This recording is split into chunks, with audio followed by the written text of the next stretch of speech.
Hello बच्चों, मैं शिवानी सिंह और क्लासरूम जैसी पढ़ाई में मेरे चैनल पर फिर से आपका एक बार स्वागत है। तो मेरे सभी प्यारे बच्चों, आप जल्दी से अपनी नोटबुक निकाल लीजिए क्योंकि हम चैप्टर 5 आज कंप्लीट करने वाले हैं।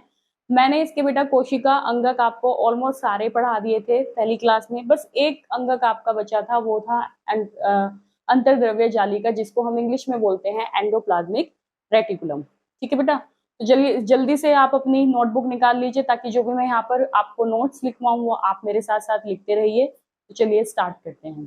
ठीक है बेटा, आज अंतर्द्रव्य जालिका आपका लास्ट कोशिका अंगक है जो हमें पढ़ना है। ठीक है बेटा, बड़ा भी है ये थोड़ा सा, इसको देख लो आप। और फिर हम पादप कोशिका और जंतु कोशिका में भी डिफरेंसेस मैं आज आपको बता दूंगी और ये चैप्टर आपका कंप्लीट हो जाएगा। ठीक है बच्चे, तो चलिए मेरे साथ लिखिए कि इसका काम क्या है। ठीक है, क्या क्या काम है, क्या इसके कुछ इंपॉर्टेंट पॉइंट्स है वो आप मेरे साथ लिखते रहिए। ठीक है, जैसे ये झिल्ली युक्त नलिकाओं तथा शीट का ये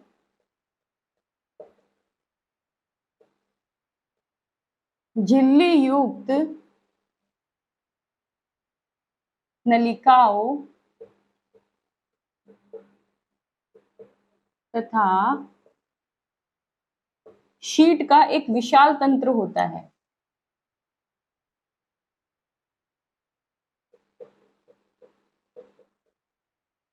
विशाल तंत्र होता है कि बेटा नलिकाएं होती है इसमें छोटी छोटी, जैसे ये होता है ना।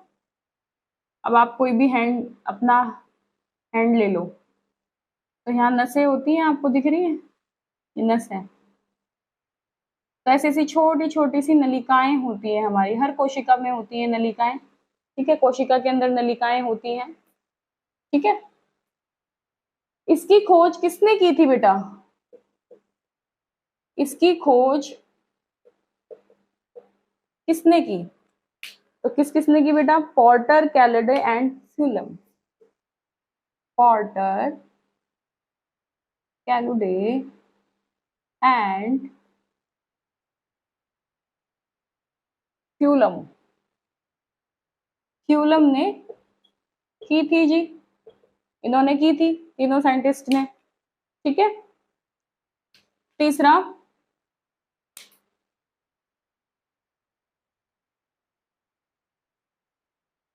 ये प्रोकैरियोटिक, ये है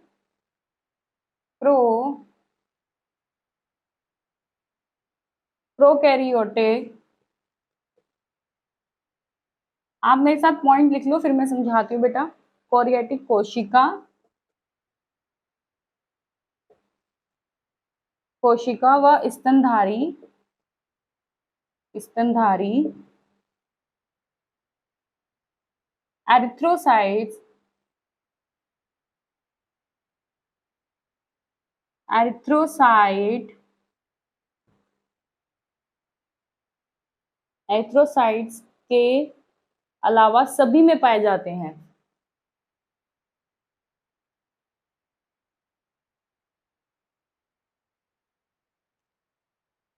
सभी में पाए जाते हैं।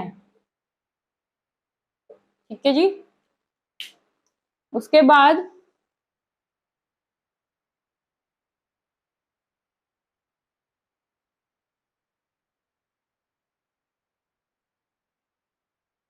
उसके बाद बेटा ऊपर लिख देती हूँ, यहाँ लिख देती हूँ। ठीक है, अगर आपको विजिबल नहीं होगा फिर नीचे का, यहाँ लिख देती हूँ एक पॉइंट कि ये लिपिड वसा को बनाने में मदद करता है। यह है लिपिड और वसा को बनाने में सहायता करता है, सहायता करता है।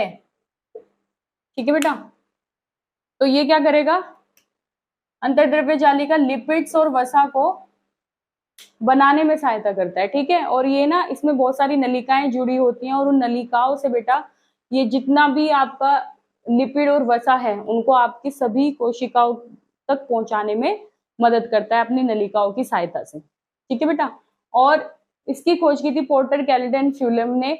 और उसके बाद ये जितने भी प्रोकैरियोटिक कोशिका हैं, ठीक है, प्रोकैरियोटिक कोशिका में ये पाए जाते हैं, लेकिन इसने बोला है कि ये प्रोकैरियोटिक कोशिका व स्तनधारी एरिथ्रोसाइट्स के अलावा, हाँ, प्रोकैरियोटिक जो कोशिका है, प्रोकैरियोटिक आपने पढ़ी थी ना, जो बैक्टीरिया होते हैं जिसमें सारे आपको मैंने पढ़ाए थे, तो ये क्या, ये किस में मिलेंगे आपको? यूकैरियोटिक में मिलेंगे।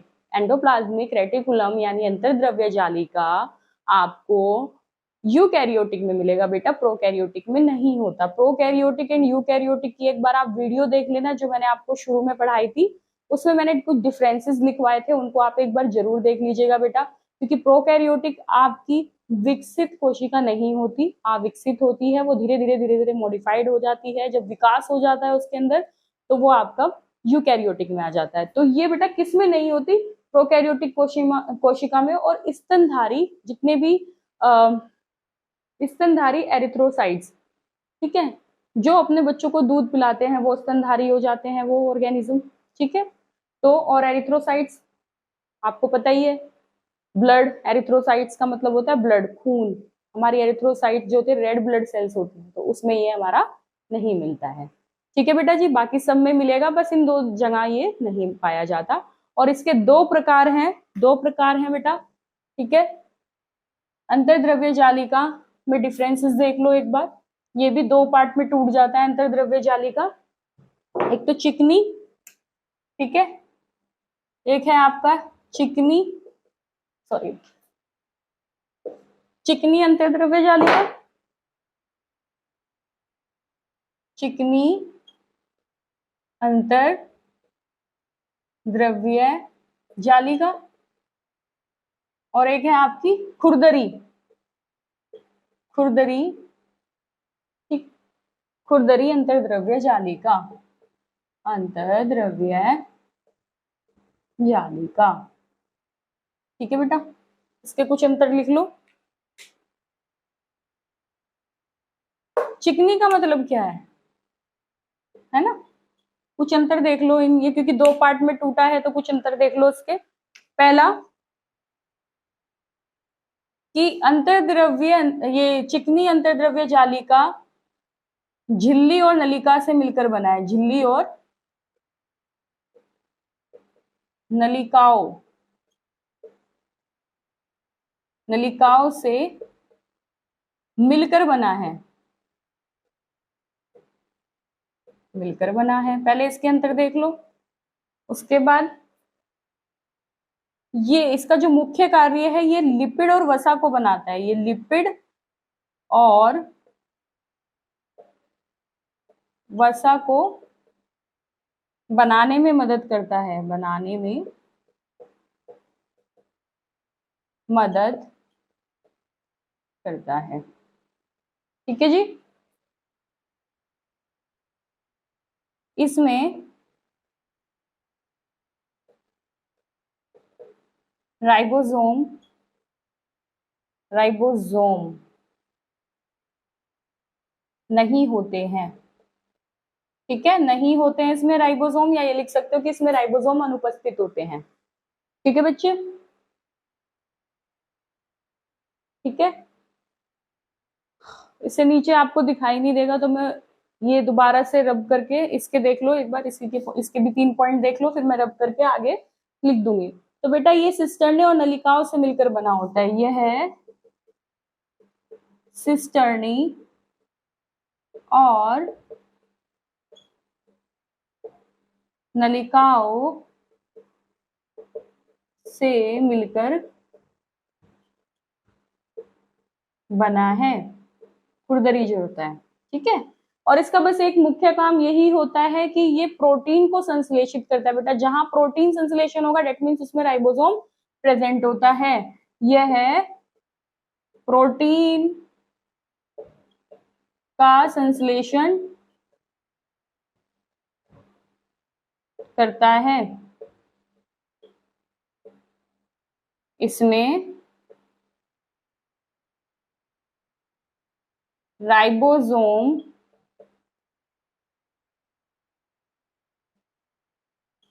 पाए जाते हैं। ठीक है, इसमें राइबोसोम होते हैं। देखो मैंने राइबोसोम बताया था, इस तरीके से होते हैं ये।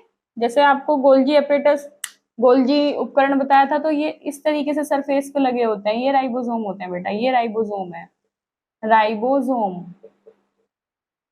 ठीक है, तो उसका बस ये जैसे झिल्ली और नलिकाओं में मिलता है, झिल्ली होती है ना ऊपर की जो कोशिका झिल्ली होती है वो, और सिस्टर्नी वो अंदर का होता है बेटा, कोशिका का भाग होता है वो सिस्टर्नी, और नलिकाओं से ये मिलकर बना होता है। ये प्रोटीन को संश्लेषण करने में मदद करता है।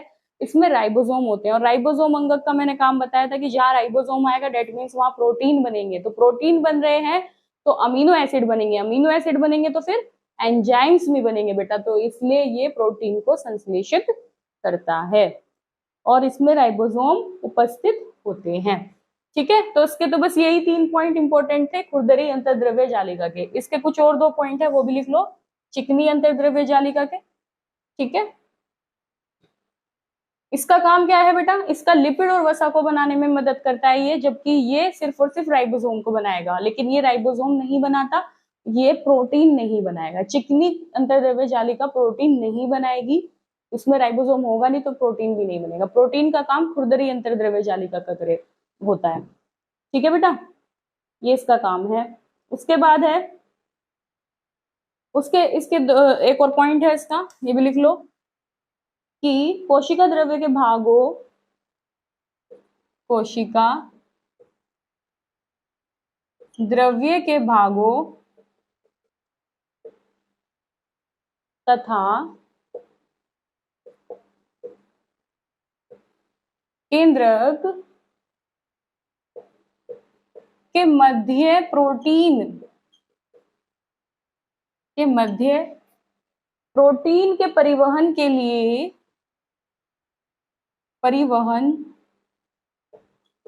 लिए नलिका की सुविधा प्रदान करता है, सुविधा प्रदान करता है। ठीक है, लास्ट में आएगा यकृत की कोशिकाओं में, यकृत की कोशिकाओं में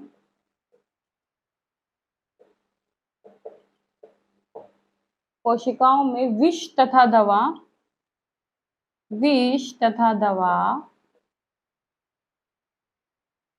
का निवारीकरण करता है, निवारीकरण करता है।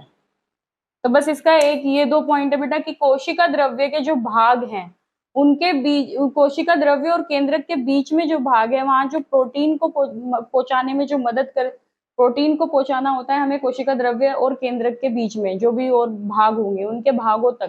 ठीक है बेटा, जो और भी भाग हैं कोशिका द्रव्य के अंदर और केंद्रक के बीच में जितने भी भाग मिलते हैं आपके, तो चिकनी अंतर्द्रव्य जालिका क्या करेगी, नलिकाओं की मदद से प्रोटीन को ले जाने में मदद करेगी। ये प्रोटीन है ना, ये प्रोटीन यहाँ इसके पास जब जाएगा तो नलिकाओं की मदद से जाएगा, बाकी तो लिपिड और वसा को तो बनाता है ही ये। ठीक है, और यकृत की जो कोशिकाएं होती हैं उसमें ये दवा का और विष का निवारीकरण भी करता है, तो ये इसका काम है जो आप लिख लो। ठीक है बच्चे, चलिए तो ये हो गया। उसके बाद बेटा तो यही पॉइंट आप उसमें लिख सकते हैं, जब अलग से आपको लिखने के लिए आ जाए कि आप बताएं एंडोप्लाज्मिक रेटिकुलम या अंतर्द्रव्य जालिका को आप विस्तारित रूप से बताएं, तो आप ये लिख सकते हैं। ठीक है, लिख लेंगे। कुछ अलग से कार्य भी लिखवा दूं इसके, होंगे तो वही सेम, अगर इसके कार्य पूछ लिए जाए तो आप लिख लो, मैं इसको फिर से लिखवा देती हूँ एक बार। पहला कार्य है ये केवल ऐसा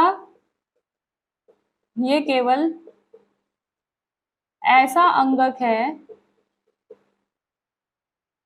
ये केवल ऐसा अंगक है जो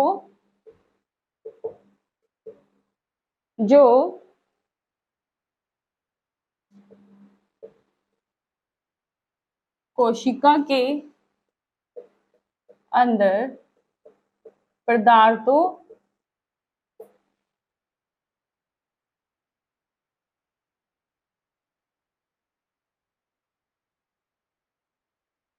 कोशिका के अंदर और केंद्रक के मध्य में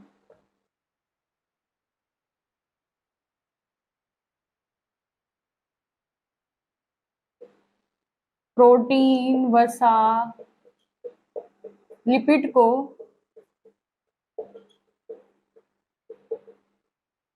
नलिकाओं के द्वारा ले जाने में मदद करता है, ले जाने में मदद करता है। ठीक है बेटा। दूसरा पॉइंट आता है इसका, ये अंगकों के बीच में, यह अंगकों के बीच में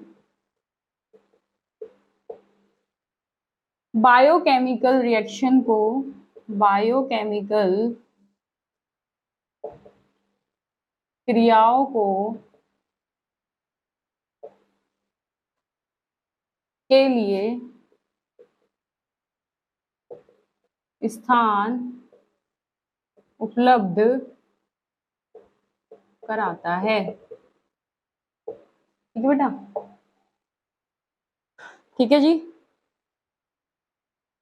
ठीक है, तो पहला पॉइंट समझा दूं कि जो आपका कोशिका के, जो हमारे कोशिका द्रव्य, जो भी आप कोशिका बनाओगे बेटा, उसके अंदर द्रव्य है ही, कोशिका द्रव्य, और केंद्रक भी होता है। उनके बीच में जितने भी अंगक होते हैं ना, उनके उन अंगकों तक ये प्रोटीन को, लिपिड को, वसा को और भी जो पदार्थ होते हैं उनको ले जाने में नलिकाओं की सुविधा प्रदान करेगा। उन नलिकाओं के द्वारा ही उन चीजों को लेकर जाएगा। ठीक है।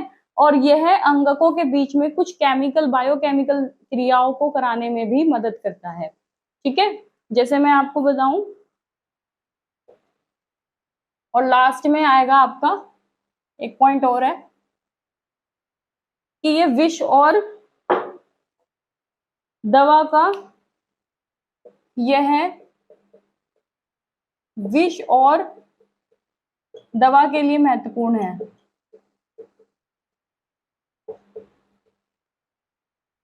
महत्वपूर्ण अंगक है।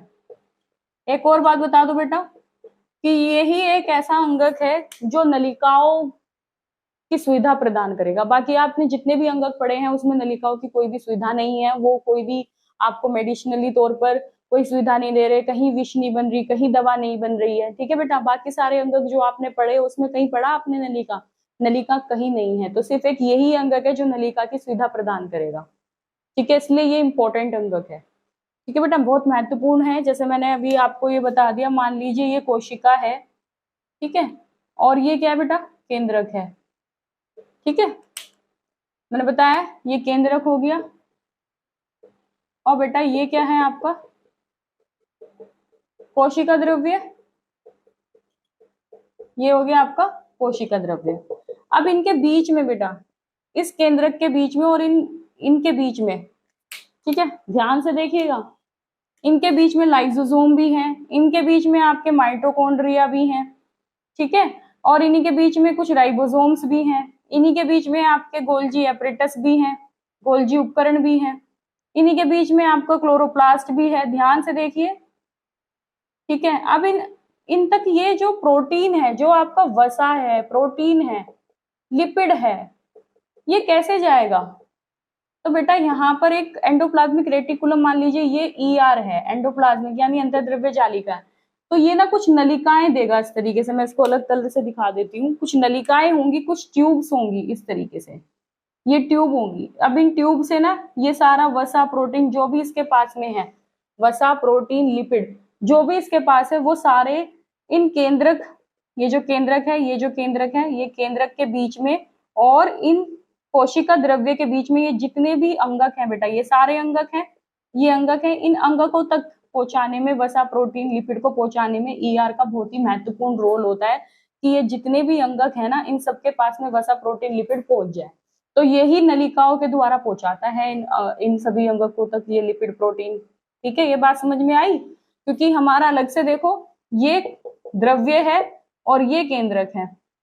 ठीक है, अब इस द्रव्य के बीच में बात हुई है इन दोनों के बीच में, ये द्रव्य और इस केंद्रक के बीच में बात हुई है, तो इन केंद्रकों के बीच में ही तो बेटा ये अंगक दिख रहे हैं आपको। ठीक है, इन अंगकों तक जो वसा, प्रोटीन और लिपिड को पहुंचाएगा वो ईआरई पहुंचाएगा। ठीक है, ये बात हो रही है, तो ये इंपॉर्टेंट है इसलिए। आई बात समझ में बेटा? ठीक है, अब हम पढ़ेंगे differences in between plant and animal cells, यानी कि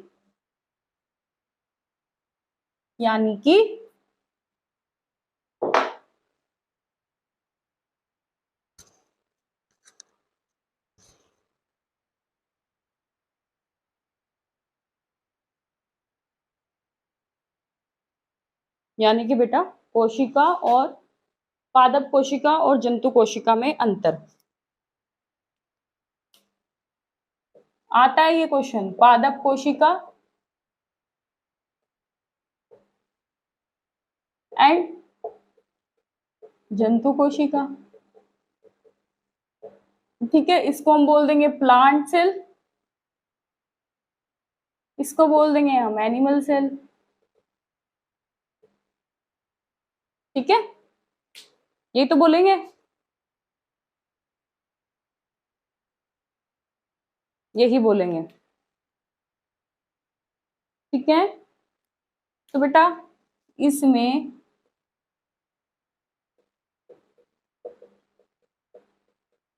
क्लोरोप्लास्ट होता है। पहले हम वो डिफरेंसेस लिख लेते हैं जो इसमें मिलेंगे और इसमें नहीं होंगे। इसमें नहीं होता, इसमें नहीं होता है। क्या नहीं होता है? क्लोरोप्लास्ट। इसमें क्लोरोप्लास्ट नहीं होता बेटा। क्लोरोप्लास्ट तो फोटोसिंथेसिस है, फोटोसिंथेसिस प्रोसेस ये कैसे कर लेगा जंतु? ये तो खुद डिपेंड है प्लांट के ऊपर। ठीक है, तो ये प्रकाश संश्लेषण प्रक्रिया को पूरा करता है क्लोरोप्लास्ट। पढ़कर देखना, मैंने पढ़ाया था आपको। इसमें कोशिका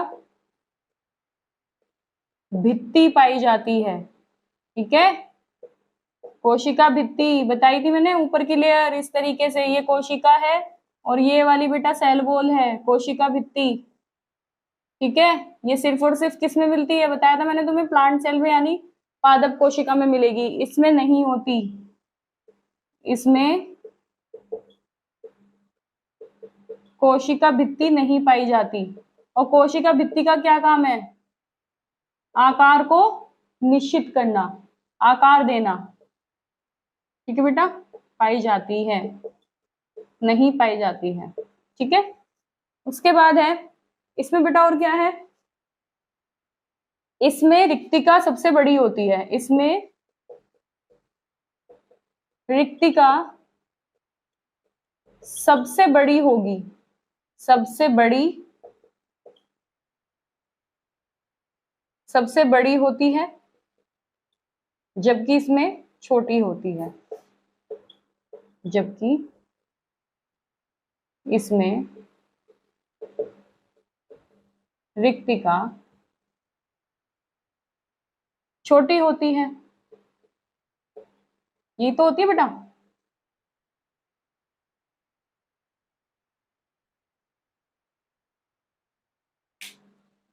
तो इसमें रिक्तिका छोटी होती है जबकि इसमें बड़ी होती है। ठीक है, कुछ ऊपर ही लिख देती हूँ पॉइंट यहाँ पर, ये तो लिख लिए होंगे आपने।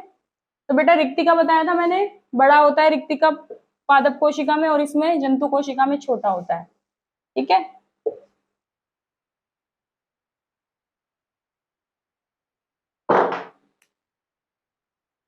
इसमें लाइसोसोम नहीं होता।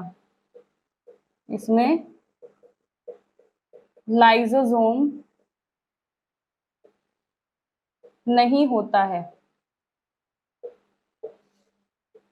इसमें लाइसोसोम पाया जाता है। ठीक है, इसमें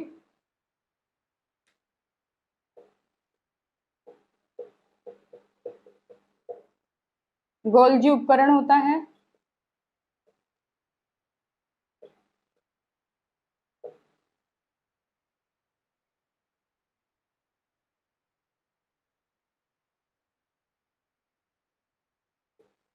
इसमें गोल्जी उपकरण तो होता है पर पूर्ण विकसित नहीं होता, पूर्ण विकसित नहीं होता है। ठीक है बेटा, इसमें विकसित गोल्जी उपकरण होता है। इसमें जो कोशिका होगी बेटा वो चतुर्भुजकार की होगी। ठीक है, कोशिका कैसी होगी इसमें? इसमें कोशिका चतुर्भुजकार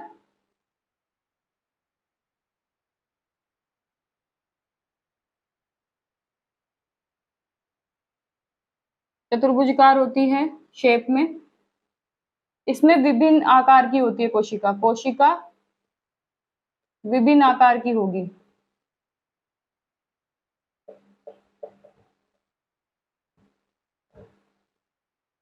कुछ इंपॉर्टेंट पॉइंट्स थे, मैंने आपको यहाँ पे लिखवा दिए हैं। ये पादप कोशिका में, जंतु कोशिका में। ठीक है बेटा, इनको आप लिख लीजिएगा।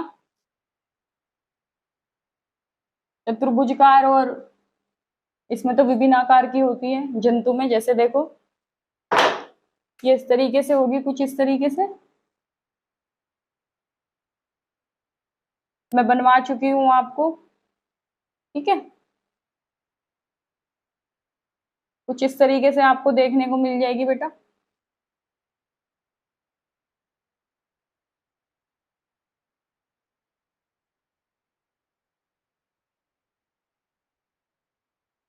ठीक है, इस तरीके से आपको देखने को मिल जाएगी।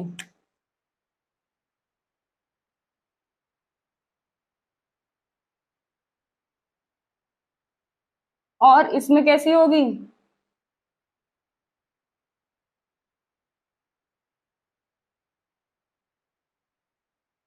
कुछ इस तरीके से होगी। कैसी होगी बेटा? इस तरीके से।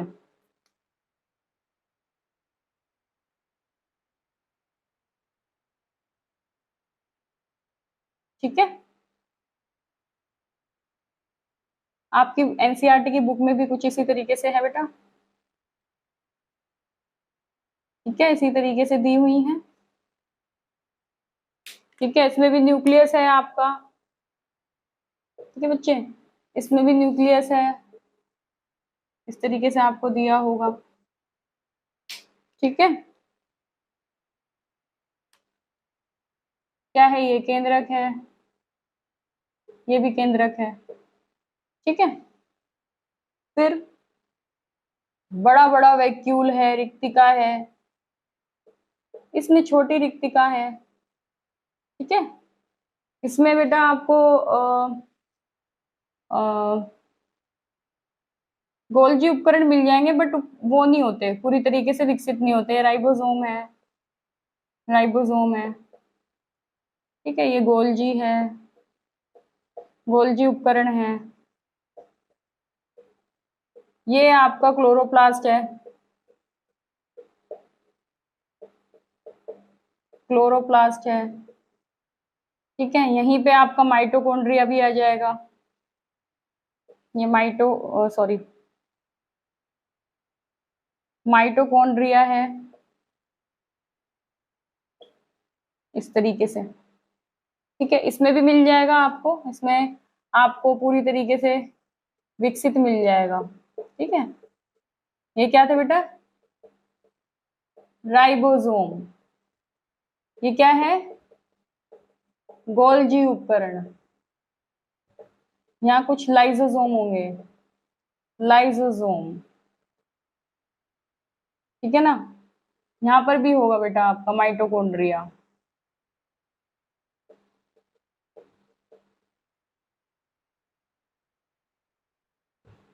ठीक है, और ये और बता दूं, और बाकी आप अपनी एनसीईआरटी की बुक से भी बना सकते हैं बच्चों। ठीक है ना,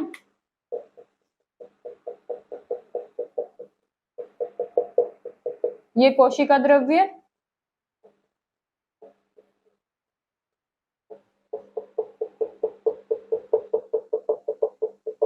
ये भी कोशिका द्रव्य, बस यहाँ लिख लेना ये केंद्रक झिल्ली होगी जो कि इसमें नहीं मिलती, क्योंकि इसमें, हाँ इसमें भी होगी बेटा, यहाँ पे भी होगी केंद्रक झिल्ली, ठीक है। बस ये वाला जो है कोशिका भित्ति, जो उसमें नहीं होगा, ठीक है, कोशिका भित्ति इसमें होगी, इसमें नहीं होगी। ये क्या है, कोशिका झिल्ली होगी बस इसमें, और ये भी कोशिका झिल्ली है अंदर वाली, ठीक है। कुछ इस तरीके से इसका डायग्राम आपको देखने को मिल सकता है। बाकी इसमें छोटे छोटे से आपको राइबोसोम्स हो गए हैं, ठीक है। यहीं पर ही आपका आपका ईआर हो गया, एंड आपका, ठीक है बेटा, यहाँ पे भी ईआर हो जाएगा, आपका मिल जाएंगे आपको ईआर, ठीक है। रफली डायग्राम बना दिया है, बाकी आप इसको एनसीईआरटी की बुक से भी बना सकते हैं बेटा, ठीक है। बस आपको, मेरा बस इतना था कि आपको ये आइडिया दे दूं कि इसकी जो शेप है जंतु कोशिका की, वो कभी भी निश्चित नहीं होती, विभिन्न विभिन्न आकार की होती है, जबकि इसकी चतुर्भुजकार की होती है, ठीक है। बाकी तो आप और अच्छे से डायग्राम अपना एनसीईआरटी की बुक से भी बना सकते हैं। और बेटा ये सभी आप अपनी नोटबुक में बना लें और लिख लें इन पॉइंट्स को, क्योंकि ये एग्जाम पॉइंट ऑफ व्यू से बहुत इंपॉर्टेंट है, और ये एग्जाम में क्वेश्चन हमेशा आता है। जंतु कोशिका, पादप कोशिका में अंतर बताइए, ठीक है बेटा। और भी बहुत सारे, और जो जितने भी कोशिकांगक हैं वो मैं आपको बता ही चुकी हूँ, उनमें उनके कार्य आप जरूर पढ़ के जाएं। ईआर तो इम्पोर्टेंट है ही, चिकनी और खुरदरी, ठीक है बेटा जी। तो आज आपकी ये चैप्टर आपका आज कंप्लीट हो जाता है। ये आज इस चैप्टर की लास्ट क्लास है बेटा।